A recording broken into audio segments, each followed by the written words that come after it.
Respected Dharma Master, fellow practitioners and guests, Amitabha.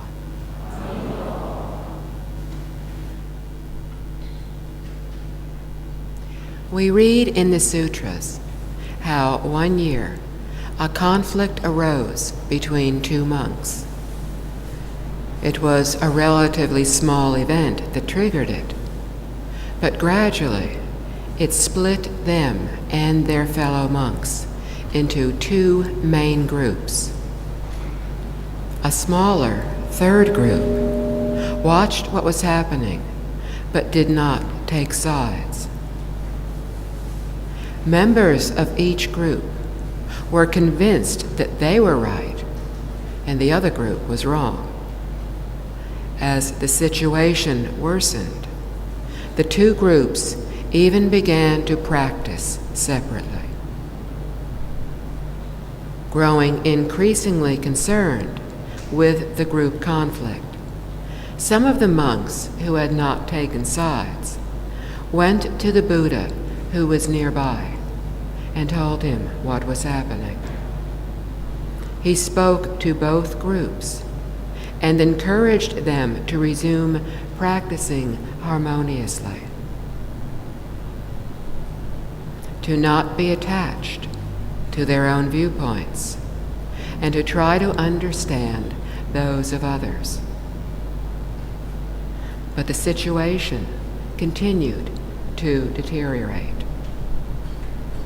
The Buddha was again asked to please try to reconcile the two opposing groups of monks. He went to the monastery and for a second time spoke of the need for peace and unity within the Buddhist community. One monk stood up and requested the Buddha to please return to his meditation, saying that they would resolve the situation themselves. Once more, the Buddha asked the monks to stop fighting and to return to harmony. The same monk repeated what he had said, and in so doing rejected the Buddha's guidance.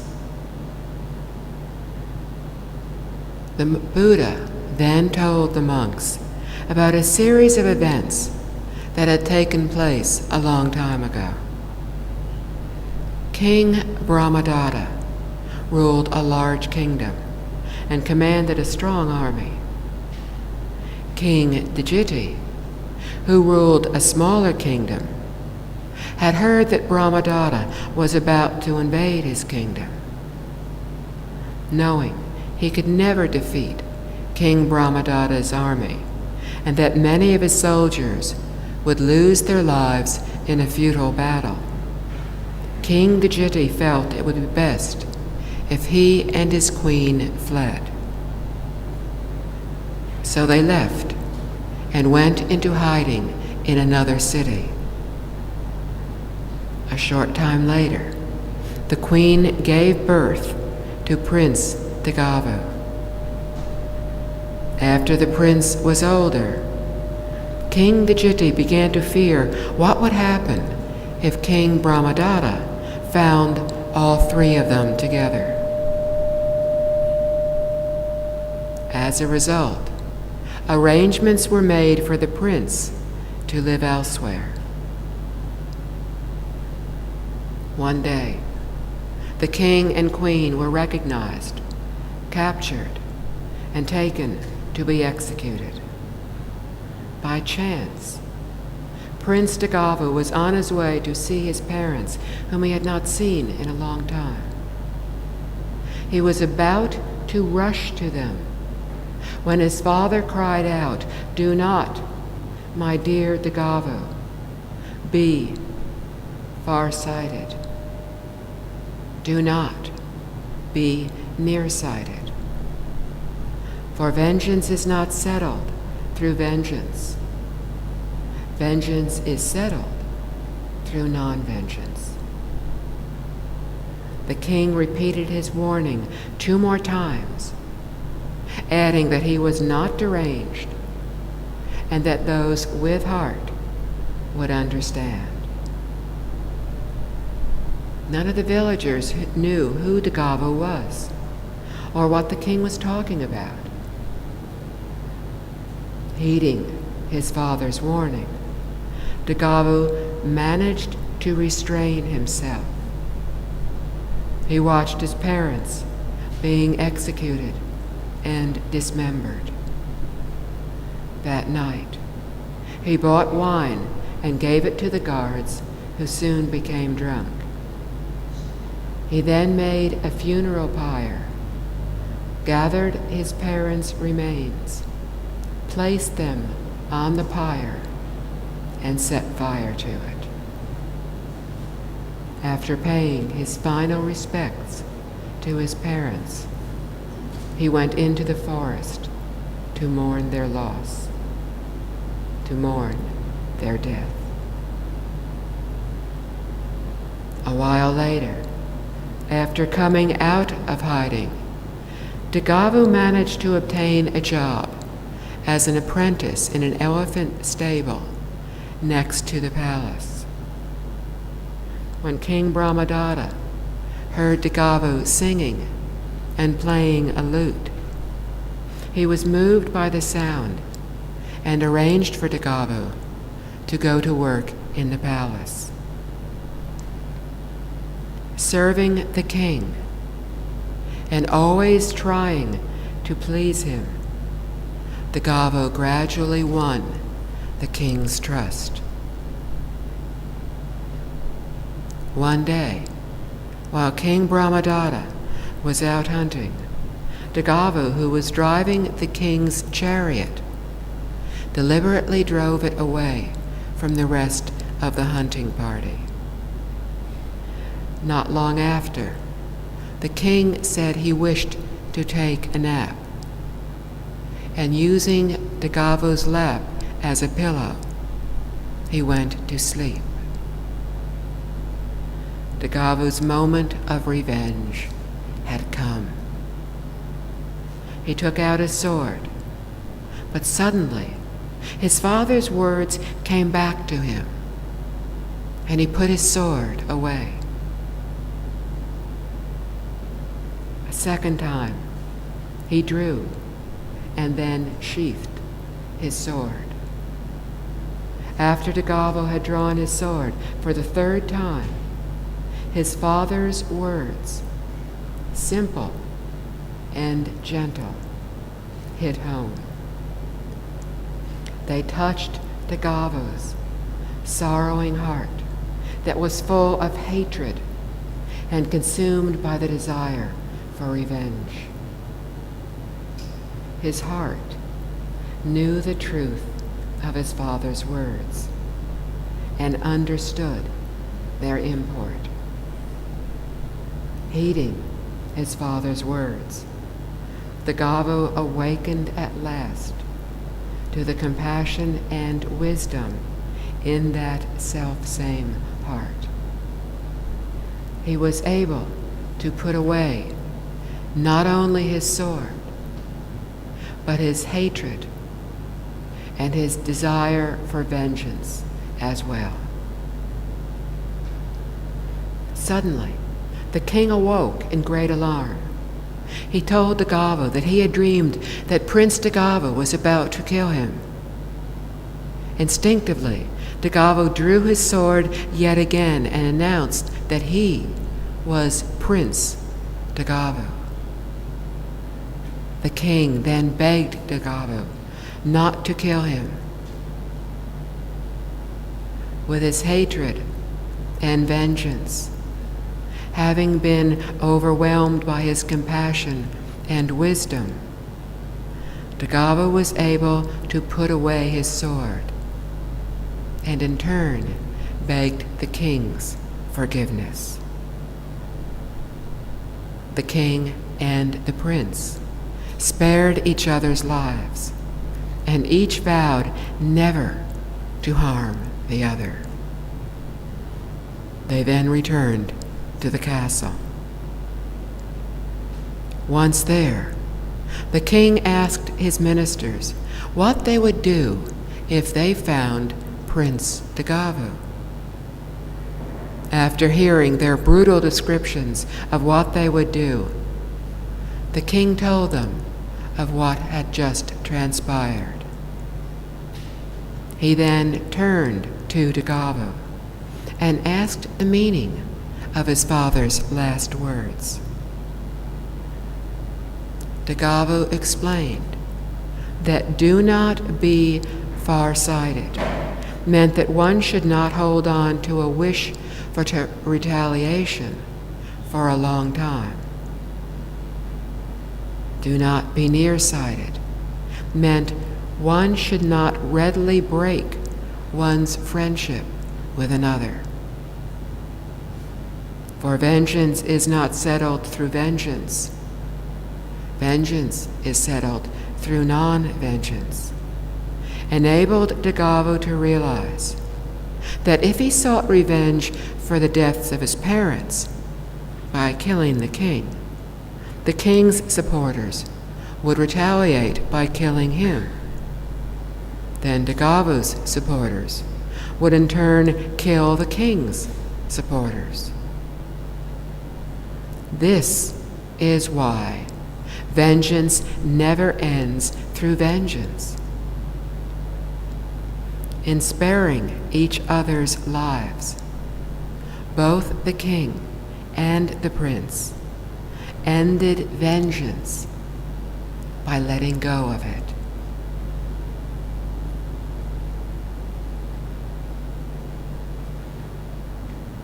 Dagavo's father had first told Dagavo, "Do not be far-sighted," which meant not to hold on to the wish for vengeance. Previously, we learned how the Buddha had told the monastics on several occasions that they should always train themselves as follows. Our minds will be unaffected, and we will say no evil words. We will remain sympathetic to that other person's welfare with a mind of goodwill and with no inner hate. We will keep pervading him with an awareness imbued with goodwill. And beginning with him, we will keep pervading the all-encompassing world with an awareness imbued with goodwill. Abundant, expansive, immeasurable, free from hostility, free from ill will.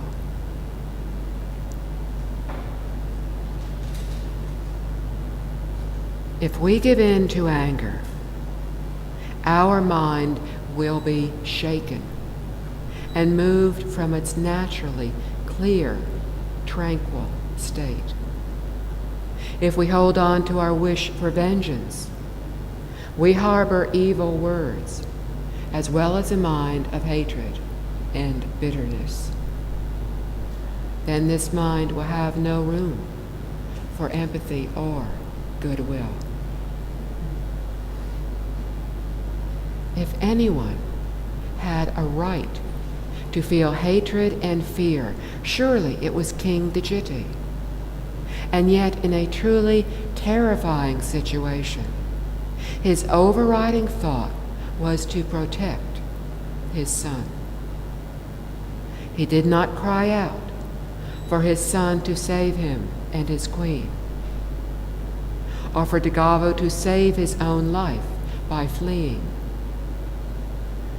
but instead spoke to his son's heart and told him not to come forward. He then warned Dagavo not to hold on to resentment, not to readily destroy a friendship, and not to seek revenge. The king had the presence of mind to know in an instant just the precise words to strike the right chord in the heart of his son, whom he had not seen for several years. Imagine the level of restraint required to focus the mind and eliminate fear to be able to speak wisely out of love and empathy instead of anger and fear. Imagine the dignity it took to remain calm. How many of us today have even a fraction of such restraint and dignity? Forget about these virtues in the face of a horrific experience. How often do we practice restraint in our daily lives? How dignified are we in our demeanor and behavior? Behind me is the image of a Buddha, an awakened being. What qualities does this image bring to mind? Restraint and dignity, patience and compassion, contentment and great ease. These are the qualities we need to uncover within ourselves if we are to, like him, awaken. But our lives today are so frantic. We have so much to do. We rush from one task to another. In the United States, we even have a term for it, multitasking. As we are talking on our mobile phones while eating our lunch and following the spoken directions from our satellite navigation systems as we drive to our next appointment. With all this going on, we must be very important people. It is so easy to be seduced by current ideas of what a successful person is. We have seriously strayed from our inner virtues. We practice little restraint. We exhibit little dignity. We are hurting ourselves. And even worse, we are causing great harm to our children. We are setting them on a path that will lead them even farther away from their innate goodness and virtues. Instead of passing on our bad habits of self-indulgence and instant gratification to our children, we need to teach them what is important in life, how to become truly contented and caring people. Contented, caring people have no room for craving or hatred in their hearts. Such people have no room for thoughts of retaliation in their minds. Such people are worthy of the respect and trust of others. Such people are at ease with life. And when sad or even terrible things happen, they are not overcome by fear or sorrow. They are able to control their fear and transform it into love. They know the futility of doing otherwise. They know the great harm they can do to those they love more than life itself. Contented and caring people are able to think not what they themselves want, but what others need. Placing those needs above personal desires, such virtuous people are able to think and react with restraint and dignity. They are able to give wisely to others what will truly benefit them.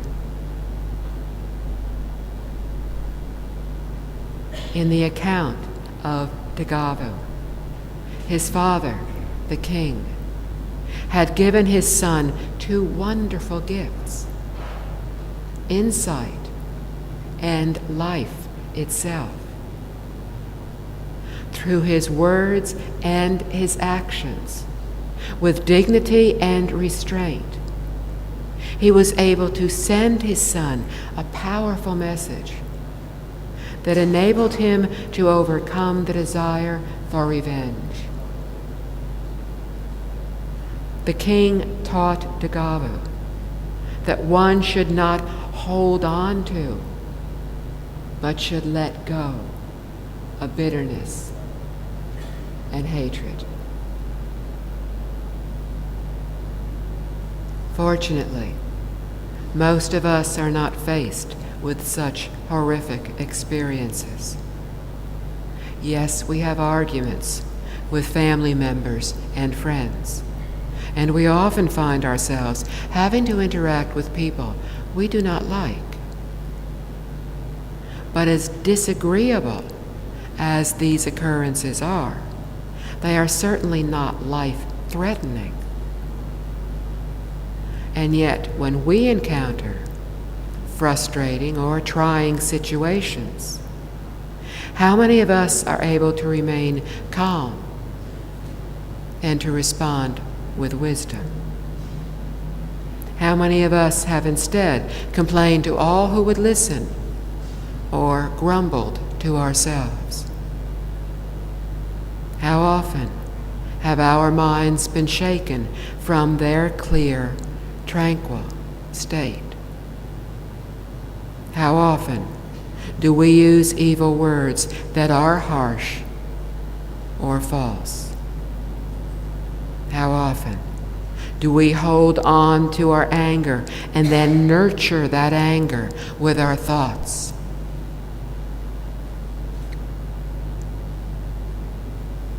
As Dagavo's father said, do not hold on to the wish for revenge. We can choose to wrap ourselves in our resentment and bitterness, and in so doing, reject peace and happiness. The results of this type of reaction can be viewed daily in the newspapers and on the news on television. Or we can choose to broaden the scope of our compassion and wish for an end to the suffering of all beings. We can choose to create peace within ourselves, and in this way, bring peace to others.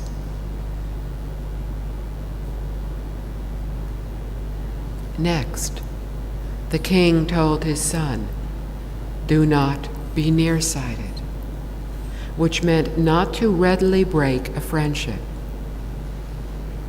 The about-to-be-executed king had wanted his son to understand the value of friendship and trust. To have friendship with others, we need to have trust in others and to be trustworthy ourselves. Realizing that Dagavo was about to kill him, King Brahmadatta knelt down and begged Dagavo to spare his life. We could say that since Dagavo was about to kill the king, this was more likely an act of fear and bitterness. an act of desperation, not one of trust. In our trust, we need to be sincere. It was the prince's sincerity that so moved the king. So often, when we do something, we do so with hesitation and doubt. This doubt may well prevent us from doing what we know to be right. Or our motives for doing something may well be selfish. Dagavu's were not. He wanted to honor his father's words and not carry hatred and bitterness in his heart.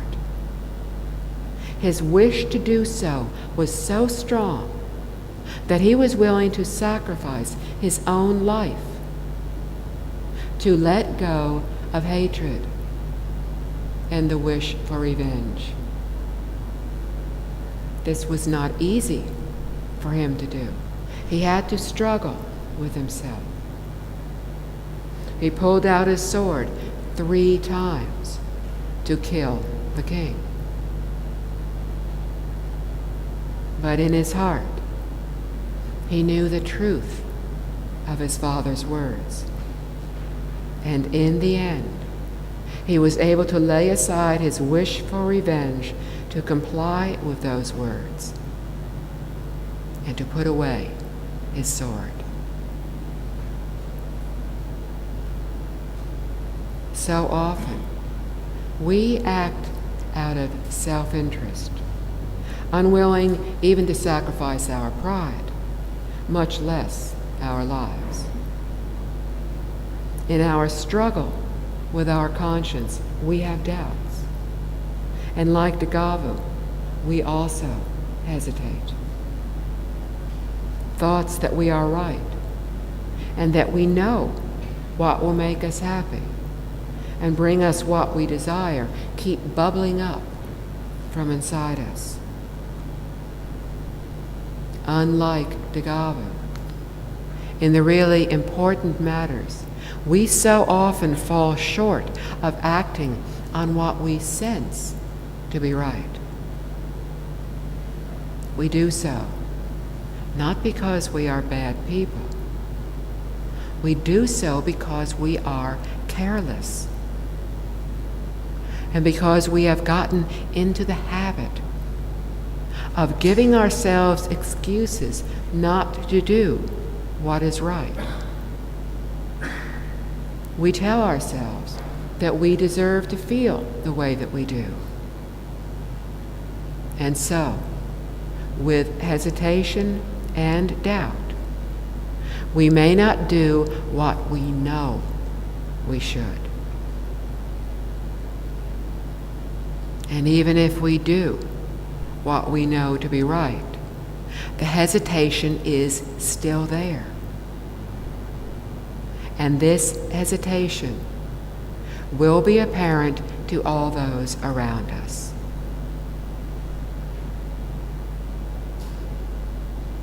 But if we can completely overcome this negative, selfish inclination and wholeheartedly do what we know to be right, our sincerity will shine through.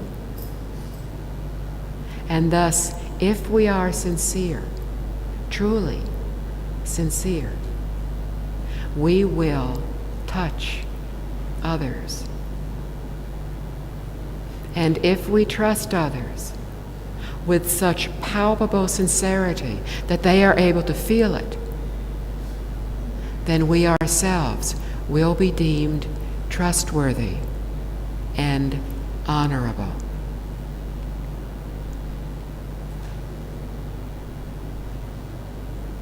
Dagavu's father's last words to him were that vengeance is not settled through vengeance. Vengeance is settled through non-vengeance. seeking revenge never ends hatred, but enables it to grow. Dagavo explained that if he had sought revenge by killing the king's supporters would in turn seek revenge by killing him. Then his own supporters would retaliate by killing those of the king, and on and on and on. This cycle of killing would continue. If, however, the prince and the king spared each other's lives, the hatred would end then and there, for it had been allowed to die out. Hatred is a fire that, if left unchecked, will consume all those it touches. Adding fuel to a fire only increases it. Not supplying the fuel will cause the fire to gradually burn out. If we keep fueling the fire of anger and hatred with thoughts of self-justification and self-benefit, of bitterness and resentment, we will never let go of our anger. Eventually, it will consume and destroy us all. For those who are surrounded by fire will inevitably be burned.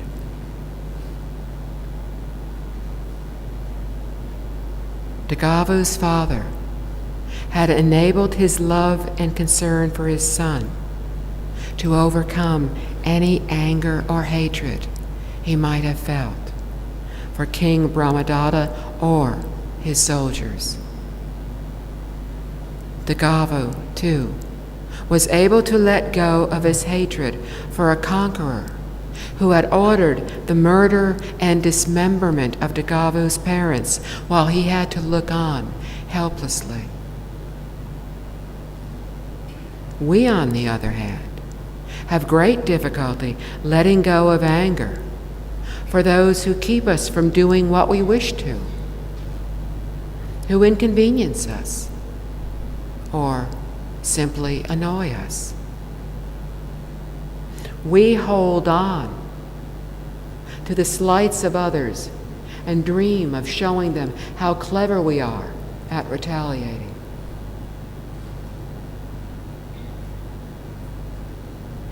Do not, my dear Dagavo, be far-sighted. Do not be nearsighted. Vengeance is settled through non-vengeance, never through vengeance. Do not wish for revenge. Be trustworthy, and do not readily break a friendship. End hatred and find peace by letting go of pain and bitterness. The few words spoken by Dagavo's father, despite their simplicity and gentleness, succeeded in touching a heart that had been overcome with sorrow and consumed with the wish to for vengeance, and thereby awakening the compassion and wisdom extant in that self-same heart. This very wisdom and compassion was what Dagavo awakened to. As the Buddha said, we should train ourselves so that our minds remain unaffected by pleasant or adverse circumstances, and our speech is always benevolent. Our mind should be without hatred.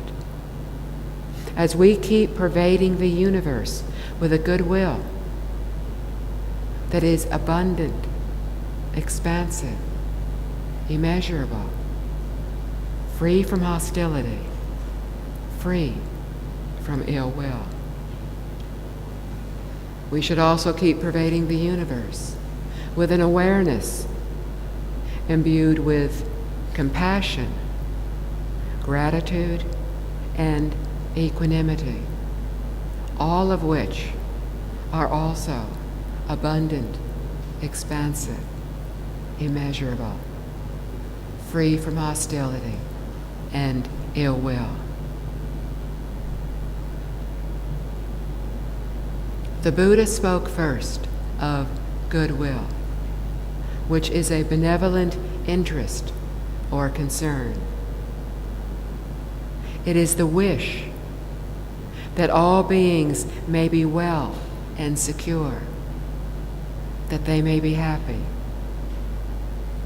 With goodwill, we will act purely and without any personal agenda or selfish motives.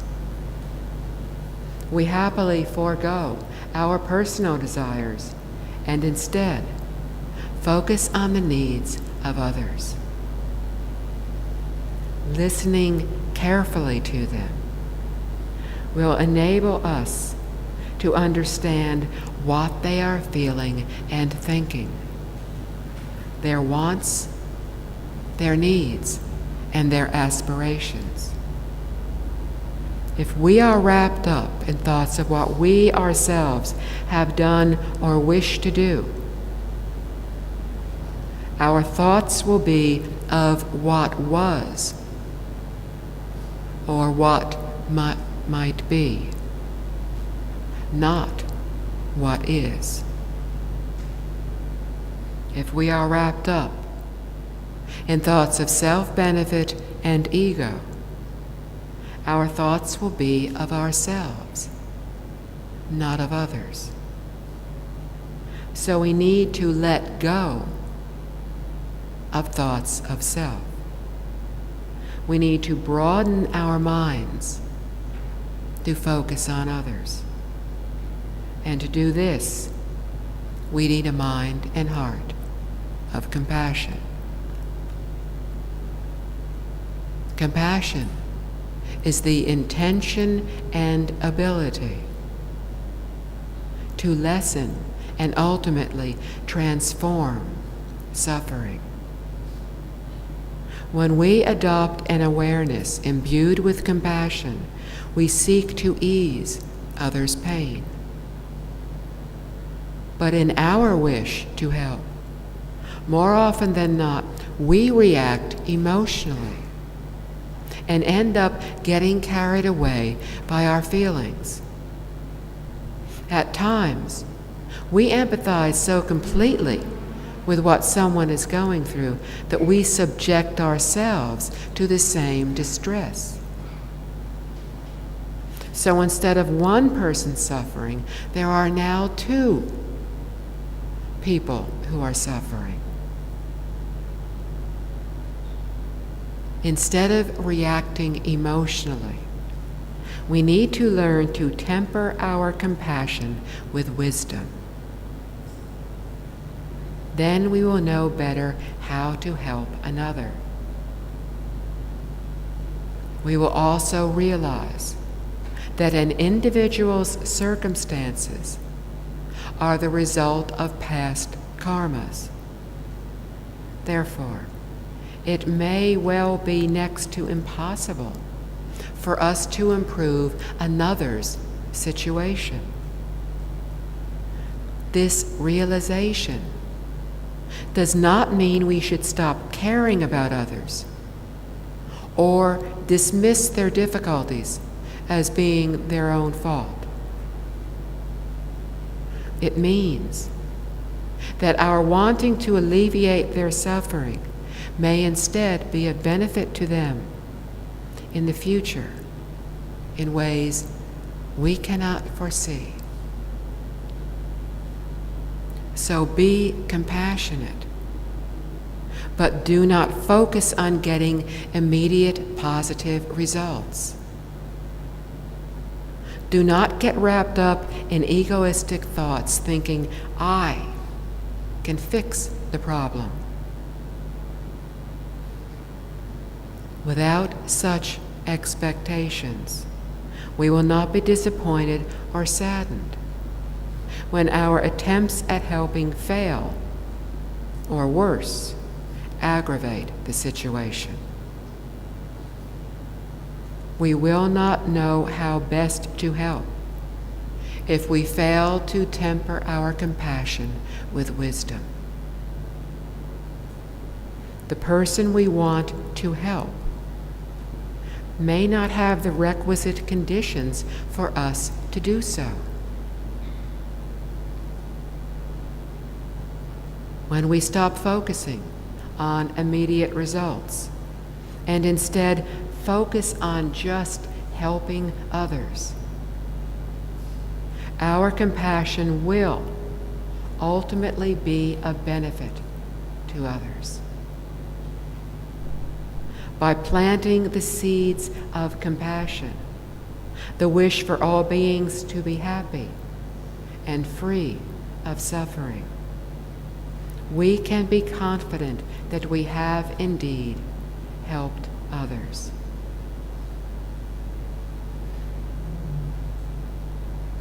If we feel compassion, however, for only certain people, then our compassion is limited, and thus our ability to lessen suffering in the future will likewise be limited.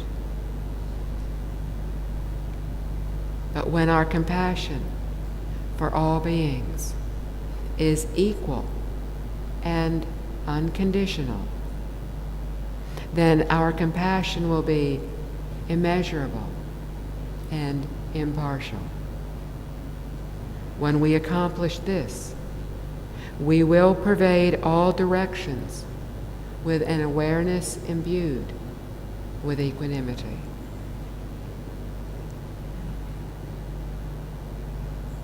In the Western Pure Land of Amitabha Buddha, there are uncountable bodhisattvas, beings who are dedicated to helping all others and suffering.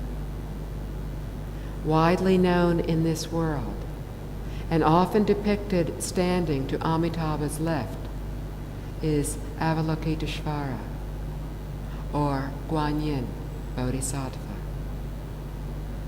Avalokiteshvara is often translated as Great Compassion Bodhisattva, or she who hears the cries of the world. A very long time ago, Avalokiteshvara vowed that if she ever became disheartened in saving sentient beings, may her body shatter into 1,000 pieces. Once, after liberating countless beings from the hell realms by teaching them the Dharma, she looked back down into the hell realms again. To her horror, she saw that the hell realms were quickly filling up again. In a fleeting moment of despair, she felt profound grief. And in that moment, in accordance with her vow, her body shattered into 1,000 pieces. She beseeched the Buddhas to come and help, and many did. Like a fall of snowflakes, they came. One of those Buddhas was Amitabha. He and the other Buddhas helped to reform her body into one that had 1,000 arms and hands, with an eye of wisdom in each hand. In this way, she could better help all beings. Whether you view this as a true account or as a legend, there is a very important lesson here that can help us in our practice of compassion. When we first develop the Bodhi mind, the mind set on helping all others attain enlightenment, ourselves included, we will experience times when we are disheartened. At this point, we have two choices: going forward or giving up. To go forward, we need to reestablish our confidence. We may do this under the guidance of a good teacher, through the support of a good spiritual friend, or through other means. If we do not go forward, we will fall back into ignorance and delusion. It will help us at these difficult times to remember that we do not grow spiritually in good times, when everything is going our way. We grow spiritually and progress on the path to awakening in times of adversity. Just as steel is tempered by fire, our resolve is strengthened by hardship.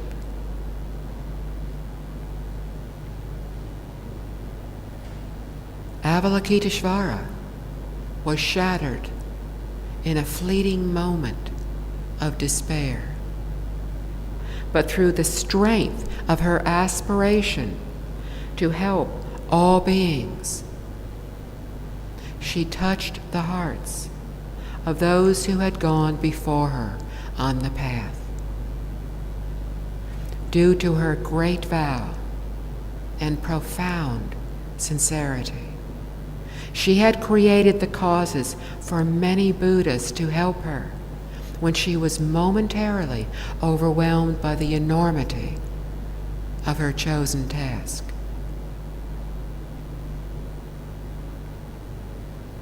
We too will encounter obstacles.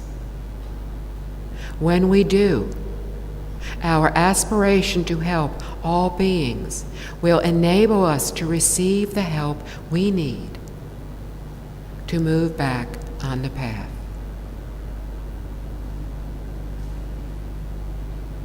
Due to the depth of her vow to help, Avalokiteshvara regarded all beings with equanimity.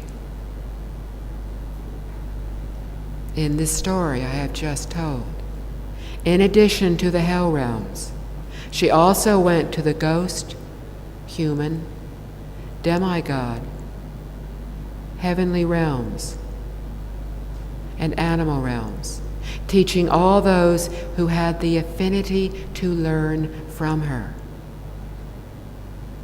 Each being was equally important, and so she taught each one as best she could. She did not discriminate. She was not judgmental. She tirelessly and vigilantly listened for cries for help and found the beings who were suffering. She then taught them so they were able to advance on the path to awakening. With similar equanimity, we too will view everything equally and in a balanced way. Often, when we try to help others, we act impulsively and erratically, not wisely. We rush in to help one day, and then want to give up the next.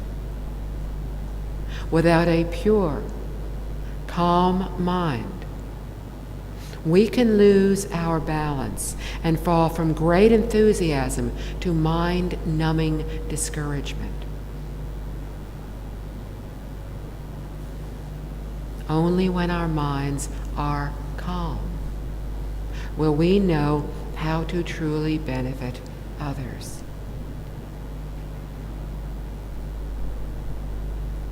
The Buddha told an account of how a father saved his children from a burning building. Some children were playing inside a very large old house. They were so engrossed in their play, they did not realize the house was on fire. Their father called out frantically for them to leave the house, but unable to hear him, they continued playing. Luckily, he had the presence of mind to call out to the children that outside the house there were newly arrived carts, something the children had been looking forward to. On hearing that the carts had arrived, they rushed out of the house to see them, and in so doing were saved from the fire. On a very basic level, this story shows how by using our calm, clear mind, we can more effectively determine the best way to help others. By running into the house, the father would have perished in the fire along with his children. By remaining calm, he acted wisely and was able to save them.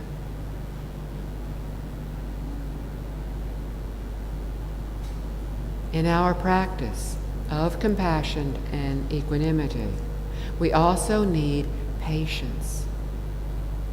Patience is one of the virtues that bodhisattvas practice to perfection. Avalokiteshvara needed great patience to teach all the beings, and then even greater patience to continue helping them after that moment of despair.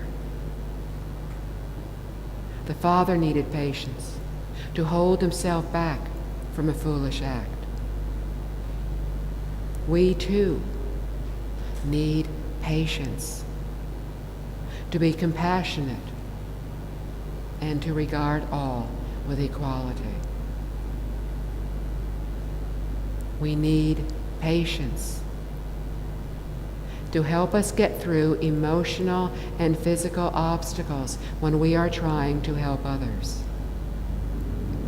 There will always be obstacles. Just because we are trying to help does not guarantee that all obstacles will fall away and everything will be resolved to our satisfaction. Remember, we cannot overcome other people's karmas and the ensuing retributions. Without patience, we will be mired in the quagmire of our own disappointment. Also, without patience, we will give up when criticized and obstructed by those who do not understand what we are trying to do. Just as we sincerely believe that we have wisely found the way to help, others will likewise be certain that they too have found the right solution. If we are prepared for this and do not allow it to disturb our serenity, we will not be shaken from our pure, calm mind. As we encounter criticism and obstacles that seem overwhelming, we will need patience everything changes. Good and bad, pleasant and unpleasant, favorable and unfavorable. Remember that just as good times do not last, bad times will also change and improve. Although our current conditions may seem overwhelmingly distressing, even these difficulties will someday end. If we can manage to hold on to this thought, we will find the patience within us to persevere, to hold on until our unfavorable conditions begin to ease.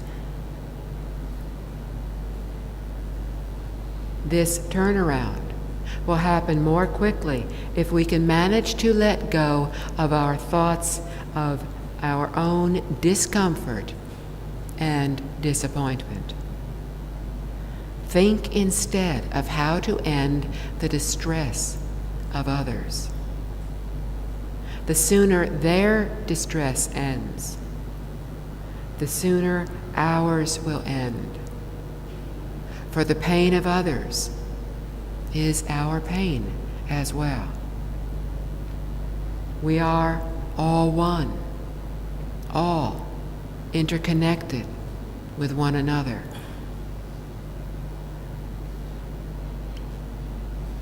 Do not get sidetracked by thinking that the concerns of another are trivial. For to that person, those concerns are all-consuming and very important. How we feel about the validity of their concerns is unimportant. We should put personal judgments aside and instead focus on trying to alleviate their distress and unhappiness, which to them is very real. How can others be happy? In the same way that we become happy, by leaving negative emotions behind. If we can show others how to be less engrossed in their emotional reactions, we will help them to begin to react more from reasoning.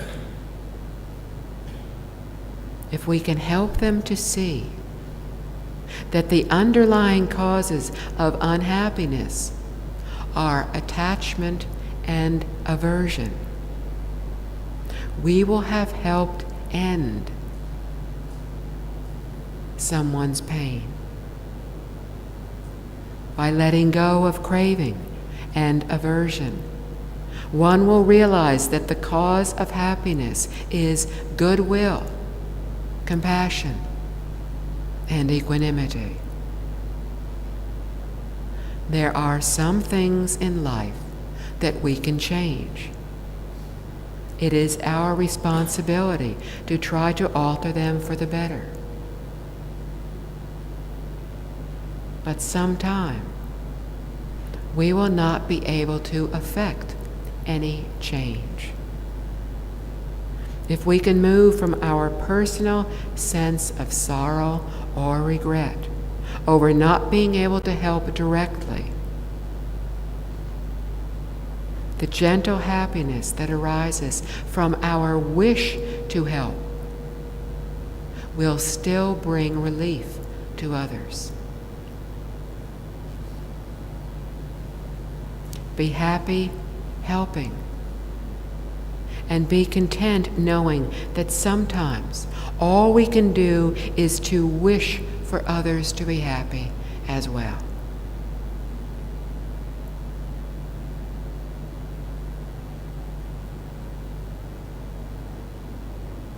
Finally, the Buddha spoke of appreciation or gratitude. Unfortunately, so often today, we forget about feeling grateful. When things go our way and we receive what we desire, we congratulate ourselves and all too easily slip into arrogance. We forget about all those who helped us to get where we are and to enjoy what we have. Alternatively, when we do not receive what we desire, we blame others. We forget that what we receive in life is due to our own causes and conditions, our own merits or lack of merits. But arrogance and blaming others are both afflictions and thus obstacles to our progress on the path to awakening.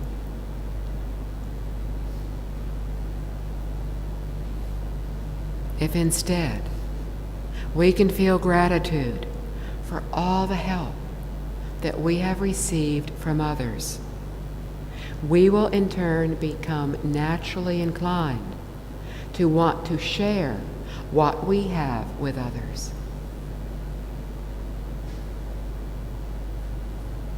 To do this, we dedicate our merits, the goodness we have created every day, to 4 benefactors. In our dedication of merit, we begin. May the merits and virtues accrued from this work adorn the Buddha's Pure Land and repay the 4 kindnesses above. These 4 are the 3 jewels, our parents, our teachers, and all beings. The 3 jewels are the Buddha, the Dharma, and the Sangha. They are called jewels because they are of immeasurable value. All Buddhas strive to teach us universal truths that will enable us to awaken so we may escape suffering and attain lasting liberation and happiness, and also uncover the true nature within each of us. Their determination to help us, as well as their patience in teaching us, is infinite. While our love for others is transitory, the Buddha's love for all beings is endless. Our love is conditional and discriminatory. But the Buddha's love is impartial and held equally for all beings. Buddhas help us by teaching us causality, impermanence, non-self, the interconnectedness of everything that exists. They teach us the universal, eternal laws of the universe, the Dharma. When we truly comprehend these teachings, we will then be able to eliminate our mistaken views and instead have right views and correct understanding. When we do not have such understanding, we will continue to wander aimlessly through countless lifetimes immersed in our own ignorance.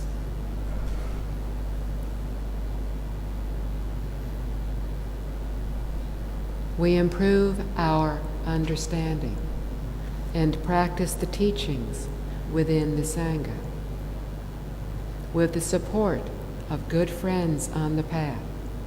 We strive to attain purity of mind and to live lives of harmony. The pure mind is the mind without wandering thoughts and discriminations. It has no worries, attachments, craving, or aversions. To live lives of harmony is to be gentle and caring in our thoughts and behavior. We express our gratitude to the three jewels by endeavoring to practice as the Buddhas have taught us. How? By being content with the circumstances in which we find ourselves, by listening to what the other person is saying instead of being preoccupied with our own self-interest, by deeply empathizing with the pain and suffering and disappointment in the lives of those we encounter, by awakening to correct views and understanding, attaining purity of mind, and living in harmony with all beings. In this way, we will begin to repay our immense debt to the three jewels.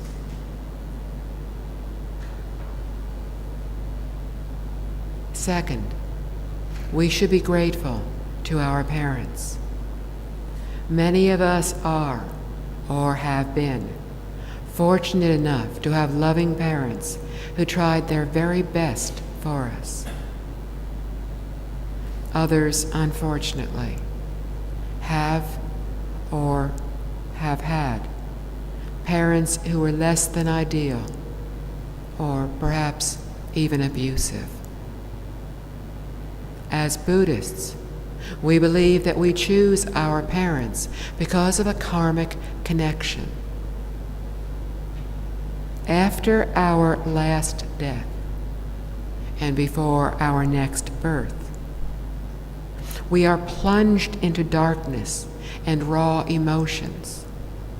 In that overwhelming confusion, we are drawn to our parents as if they were a tiny beacon of light piercing the darkness. There are 4 reasons we are born to our parents: to repay a kindness, to have kindness repaid, to repay a debt, or to extract repayment of a debt. The child who is well behaved when young, and thoughtful and loving when grown, and who affectionately tends to the parents' needs and wishes, is repaying past kindness. The parent who tenderly cares for the infant, who does everything he or she can to provide for the growing child's physical and emotional needs, is repaying kindness to the child. The unselfish care of both the attentive child and the caring parents in these 2 examples is naturally and freely given. The attention and nurturing continue as long as the kindness from an earlier lifetime is yet to be repaid, the thoughtfulness yet to be returned. On the other hand, the child who owes a debt to the parent may well spend a lifetime trying to please or provide for the parent, although the child's efforts may be ignored or even derided, the child will continue to repay the debt that he or she owes from an earlier lifetime. The debt may be financial, physical effort, or it may take other forms. The child who comes to exact repayment of a debt may cause the parent endless worry and pain by being disobedient, demanding, or unmoved by the parent's needs. They may frequently fall ill or have an ongoing medical condition and need much attention and care from the parent. Regardless of the reason we are born to our parents, and regardless of their treatment of us, we still owe our parents an immense debt of gratitude. Even if our parents did nothing else for us, and very few fall into this category, at the very least, they provided us with a physical opportunity to be born. For 9 months, our mothers carried and nurtured us until we reached the time of birth. Then they underwent many hours of pain to bring us safely into this world. For many of us, our parents looked after us for years, sacrificing their personal comfort so we might have better lives than they did. But even if all our parents did was to give us our body and thus our life, we still cannot repay our debt of gratitude to them. Without them, we would not be here tonight, striving to learn how to be more compassionate, altruistic beings. So whatever the reason we were born to our parents, whatever the circumstances we grew up in, however we feel about our parents, our debt to them is immeasurable. But our debt too, and appreciation of how much our parents have done for us, do not end there.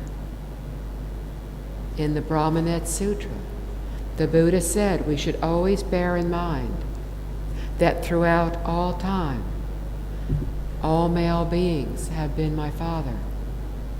All female beings have been my mother. Ideally, we are to regard all beings in the same respectful manner in which we regard our current parents.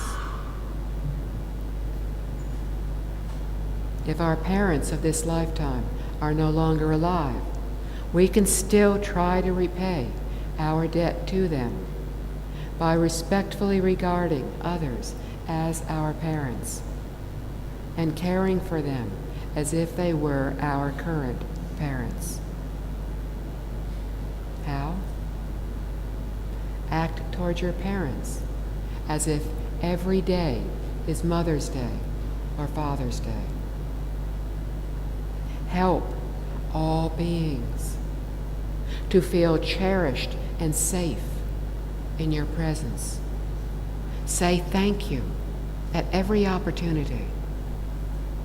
If we are deeply appreciative to our parents for this opportunity to learn and grow, deeply appreciative to every parent of every lifetime who has wanted the very best for us, we will be able to feel gratitude to all beings. Third, we should be grateful to our teachers. those who have gone before us on the path to awakening. Until we reach a higher level of awakening, we will continue to act out of ignorance and delusion, mistaking right for wrong and wrong for right. If we are fortunate enough to have good teachers, he or she will guide us along the path. A good teacher will understand who we are and what we are capable of. This will enable our teachers to wisely guide us. Like the Buddhas, they will not give up on us when we fail to do all we should.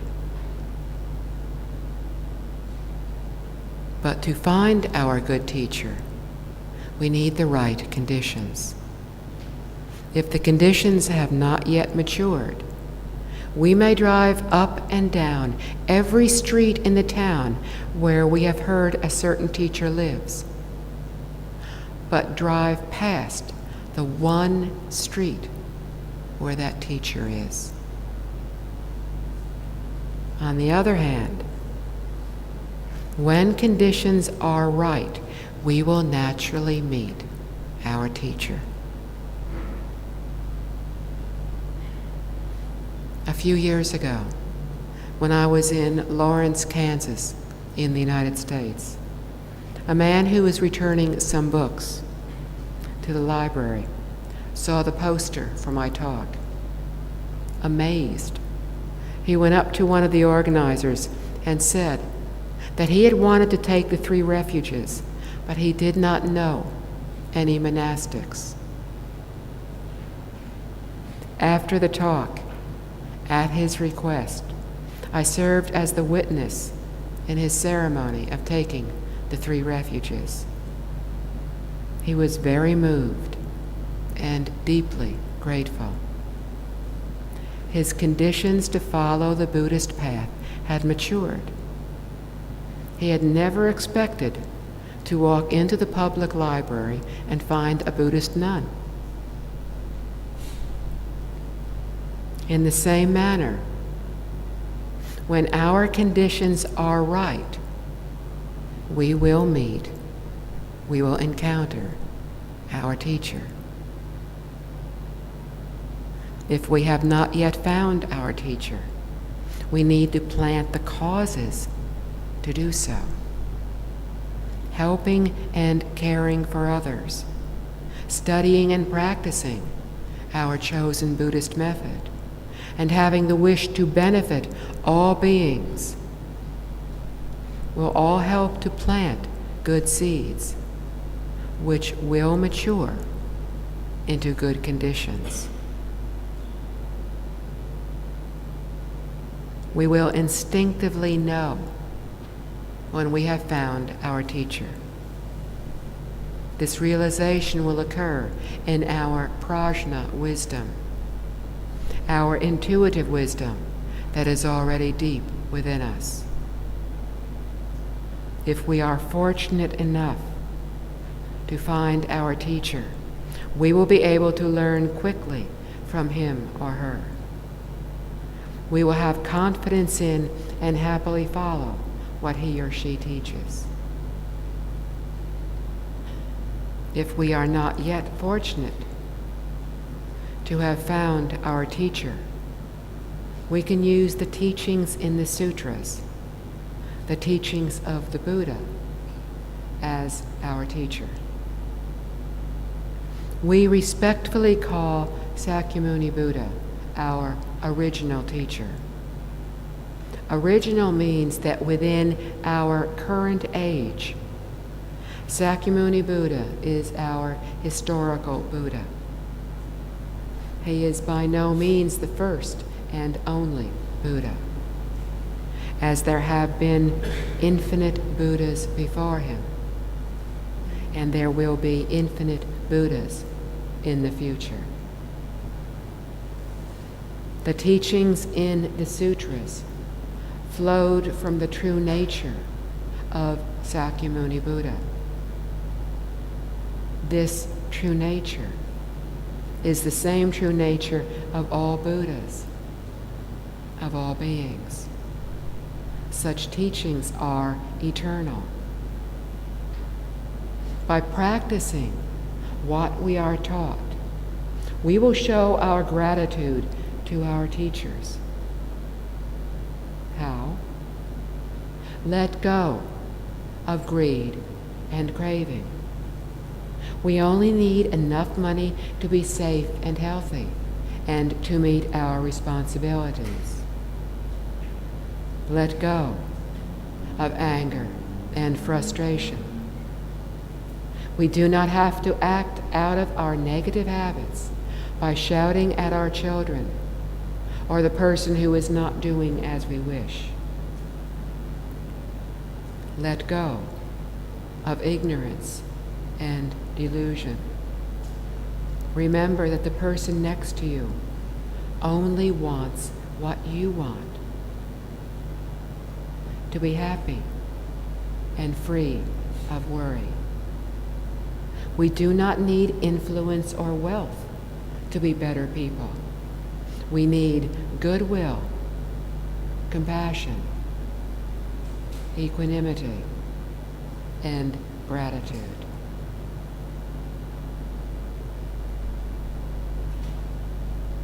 Fourth, we should have appreciation for and be grateful to all beings. Everyone and everything is interconnected. Nothing exists on its own. As children, our family supported us, and our friends looked after us. As we grew up, we went to schools built by the communities we lived in. Then, as now, our country protected us through the armed forces and state and local police. Living in a country with the freedom to choose our faith tradition, our standard for ethical living, we are able to not merely survive, but to grow spiritually and emotionally.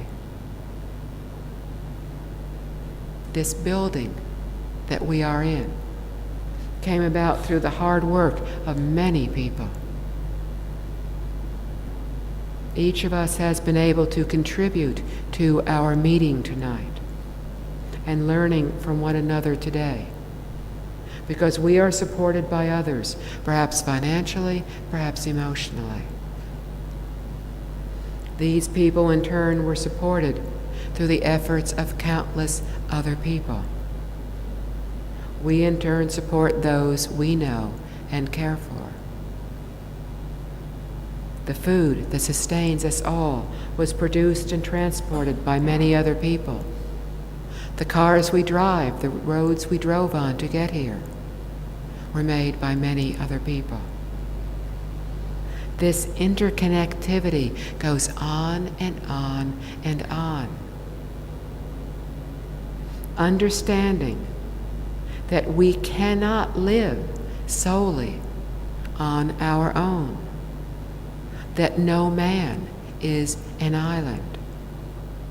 We will begin to develop a sense of gratitude to all the infinite beings who have helped us to live better, more comfortable lives, more meaningful lives. But what of those who have harmed us? How can we feel grateful to them? Ideally, we should be grateful to those who have harmed us too, not just those we like and who directly or indirectly care for us.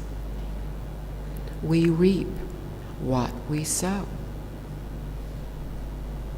Our lives today are what we made them through our past karmas of thoughts, words, and actions. there is no one else to blame when we experience unpleasant circumstances. Those who have harmed us are simply bringing us the consequences of our own past karmas. We can do as we have so often done, complain and become angry.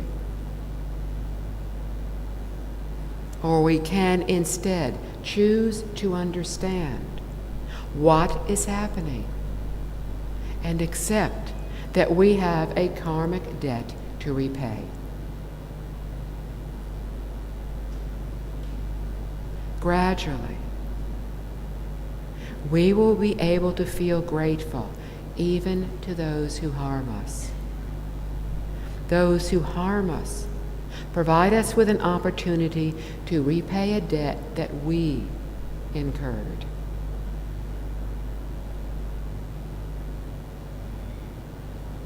If we can have appreciation and gratitude for the Buddha, the Dharma, and the Sangha, for our parents, for our teachers, and for all beings, we will be grateful for everything that happens to us, good or bad. Increasing goodness and repaying the harm that we have done will assure us of having happier lives in the future. With goodwill, compassion, equanimity, and gratitude, we will pervade the universe with goodness, abundant, expansive, immeasurable, free from ill will, free from hostility. Our minds will remain calm. Our hearts will be content. We will be at great ease with all that we encounter. Looking inward, we will touch our Buddha nature. And finally, we will dwell in peace. Amitabha.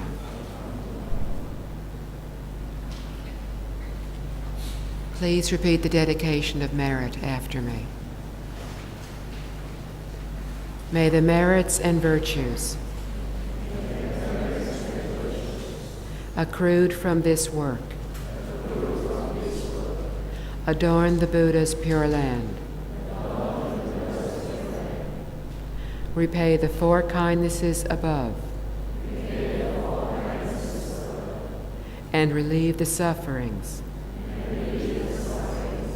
of those in the three realms below. May all those who see or hear of this bring forth the heart of compassion and understanding. And at the end of this life, be born together in the land of ultimate bliss. Namo Amitabha. 三宝弟子等，三宝弟子等，愿以此功德，愿以此功德，回向病者，回向病者 Evelyn Blender， Evelyn Venerable， 减轻他减轻他多生今生多生今生三业障，三业障，众业轻寿，众业轻寿，轻业平安，轻业平安，解冤解决，解冤解决，离苦得乐，离苦得乐，破迷开悟，破迷开悟，发菩提心，发菩提心，一向专念一向专念阿弥陀佛，阿弥陀佛，同生净土，同生净土，同源种子，同源种子。南无阿弥陀佛。南无阿弥陀佛。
一切法师，阿弥陀佛。恭送法师回了。阿弥陀佛。